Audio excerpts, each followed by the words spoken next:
अस्सलाम वालेकुम दोस्तों, उम्मीद करता हूँ आप सब खैरियत से होंगे। दोस्तों, आज की इस वीडियो में हम डिस्कस करेंगे एड्रेसेबल फाइल अलार्म सिस्टम के बारे में, जंट बाय हनीवेल सिस्टम के बारे में कि अगर पैनल के अंदर रिकवर फेल्ड का फ़ॉल्ट आता है तो आप उस फॉल्ट को कैसे डायग्नोज कर सकते हैं, कैसे रिमूव कर सकते हैं।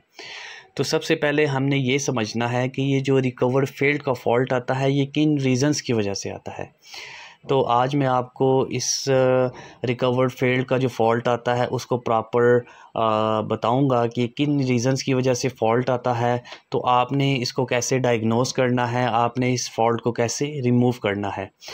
तो सबसे पहले अगर आपके पैनल पे रिकवर फेल्ड का फ़ॉल्ट आ रहा है तो आपने सबसे पहले क्या करना है, डिवाइसेस चेक करनी है। फॉर एग्ज़ाम्पल, एक लूप में अगर आपने 30 डिवाइसेस इंस्टॉल की हुई हैं तो 30 डिवाइसेस इंस्टॉल्ड हैं, तो आपने प्रोग्रामिंग भी 30 डिवाइसेस की हुई है। तो अगर आपने फ्यूचर में अगर एक डिवाइस ख़राब हो जाती है या किसी किस्म का आप उसको बाईपास करना चाहते हैं तो आप उसको रिमूव कर देंगे, उसको क्या करेंगे, बाईपास कर देंगे। उसमें ये होगा कि आपकी टोटल डिवाइसेस जो थी वो 30 थी और आपने जो प्रोग्रामिंग की हुई थी वो 30 डिवाइसेस की हुई थी।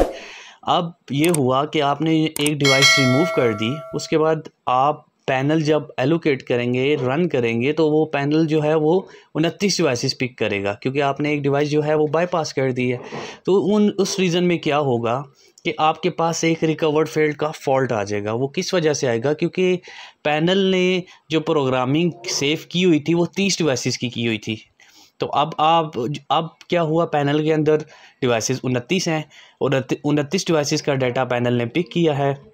उसमें क्या होगा कि नॉन वोलेटाइल मेमोरी जो है, पैनल के अंदर एक मेमोरी होती है जो एमसीसी कार्ड में सेव होती है। सारी ये जो जितना भी डाटा है ये मास्टर कंट्रोल कार्ड में सेव होता है। तो बताएगा कि अब मेरे अंदर 29 डिवाइसेस का डाटा आया है, तो वो रिकवर फेल्ड का फ़ॉल्ट दे देगा। अच्छा, दूसरा इसमें एक और फॉल्ट आएगा डिफरेंट मैप का। बेसिकली डिफरेंट मैप भी इस वजह से आएगा क्योंकि जो डिवाइसेस थी वही जो मैंने अभी बात की है कि 30 डिवाइसेस थी टोटल, और एक आपने डिवाइस जो है वो बाईपास कर दी है या आपने रिमूव कर दी है किसी रीज़न्स की वजह से। अब जो डाटा है, बेसिकली जो डाटा बना हुआ था वो 30 डिवाइसेस का बना हुआ था। अब पैनल ने 29 डिवाइसेस पिक की हैं, तो अब वो डिफरेंट मैप का फ़ॉल्ट दे देगा। अब आपने इन रीज़न्स में करना क्या, अगर रिकवर्ड फेल्ड का फ़ॉल्ट आ जाए, डिफरेंट मैप का फ़ॉल्ट आ जाए, तो इसके साथ एक और भी आता है, backup required add card 1, card 2, card 3, इस तरह का फ़ॉल्ट भी आता है। तो कुछ लोग, कुछ टेक्निकल जो एक्सपर्ट्स होते हैं वो क्या करते हैं, वो समझते हैं कि ये पैनल कह रहा है कि हम मेरे अंदर बैकअप कर दो, तो क्या करते हैं वो डिसेबल करके एनवीएम को उसकी मेमोरी के अंदर बैकअप कर देते हैं। उसमें ये होगा, ये जो आप लेबल्स अभी स्क्रीन पे देख रहे हैं इसमें क्या होगा, ये नॉट सेटअप आ जाएगा क्योंकि आपने जो लेबलिंग की हुई थी वो 30 डिवाइसेस की हुई थी। तो अब आपने क्या करना है, आपको दोबारा से रीप्रोग्राम करना पड़ेगा सिस्टम को। अगर आप रीप्रोग्राम नहीं करते तो फिर आपको 30 डिवाइसेस ही लगानी पड़ेंगी, तब ये रिकवर सक्सीड होगा। अगर 30 डिवाइसेस नहीं लगाते तो फिर आपको रीप्रोग्राम सिस्टम करना पड़ेगा क्योंकि आपने जो पैनल के अंदर डाटा सेव किया हुआ था वो 30 डिवाइसेस का किया हुआ था। अब जो है अब पैनल ने 29 डिवाइसेस का डाटा पिक किया है, तो इस वजह से वो रिकवर फेल्ड का फ़ॉल्ट दे देगा, डिफरेंट मैप का फ़ॉल्ट दे देगा और बैकअप रिक्वायर्ड का फ़ॉल्ट दे देगा।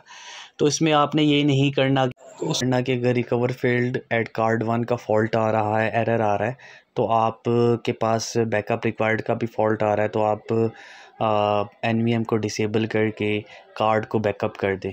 तो ये आपने एक्टिविटी नहीं करने से ये होगा, जैसे मैं अभी बता चुका हूँ कि परमानेंट बेसिस पे जो आपका डाटा है वो रिमूव हो जाएगा। जो लेबलिंग आपने की हुई थी वो रिमूव हो जाएगी, चाहे आप उसमें बेशक डिवाइसेस ऐड कर दें, 30 डिवाइसेस प्रॉपर ऐड कर दें, वो दोबारा डाटा रिकवर नहीं होगा।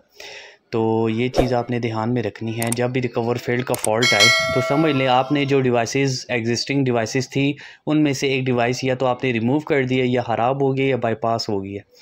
तो आप जब वो एक्टिविटी करेंगे तो ये जो रिकवर फेल्ड का फ़ॉल्ट है, जब डिवाइसेस कंप्लीट हो जाएंगी तो ऑटो पे ये रिकवर फेल्ड का फ़ॉल्ट रिमूव हो जाएगा, रिकवर सक्सीड आ जाएगा।